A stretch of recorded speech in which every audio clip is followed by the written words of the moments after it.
BNP যদি গণভোটে হাঁ জয়যুক্ত হওয়ার পরেও বিএনপি যদি সংসদে 2/3 মেজরিটি নিয়ে যায়, যাওয়ার পরে ওই যে 300 সংসদ সদস্য যারা নির্বাচিত হলেন তাদের দিয়েই তো আবার সংস্কার বাস্তবায়ন পরিষদ হবে।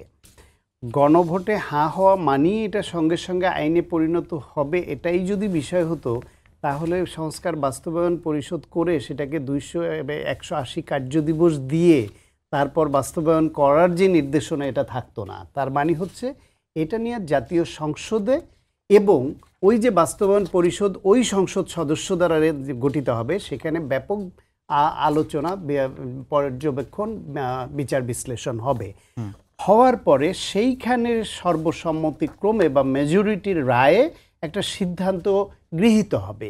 সেইখানে বিএনপি যদি মনে করে যে ওই যে 30টা যারা সবাই একমত হয়েছিলাম ওইটা তারা বাস্তবায়ন করতে বাধ্য, কিন্তু যেখানে একমত হয়নি, ঐক্যমত হয়নি, সেটা তো বাস্তবায়ন করতে বাধ্য, এই কথা গণভোটেও বলে নেই। গণভোটের মধ্যেই সেই রায়টাও আছে ঘ নাম্বারে গিয়ে যে বাধ্য না।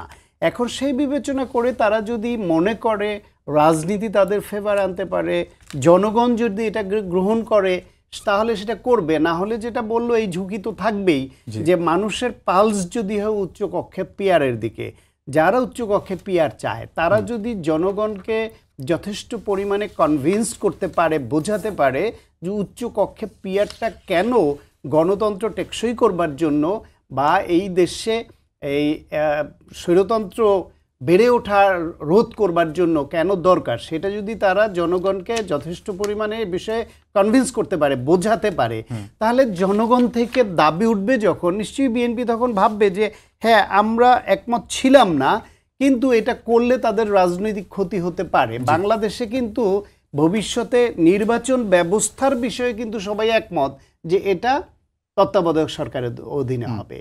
হয়তো সেখানে তত্ত্বাবধায়ক সরকার কিভাবে গঠিত হবে তার অপশনগুলোর কোনোটার ক্ষেত্রে বিএনপির দ্বিমত, কোনোটার ক্ষেত্রে অন্য কারো দ্বিমত, কিন্তু তত্ত্বাবধায়ক হবে এটা তো মাস্ট।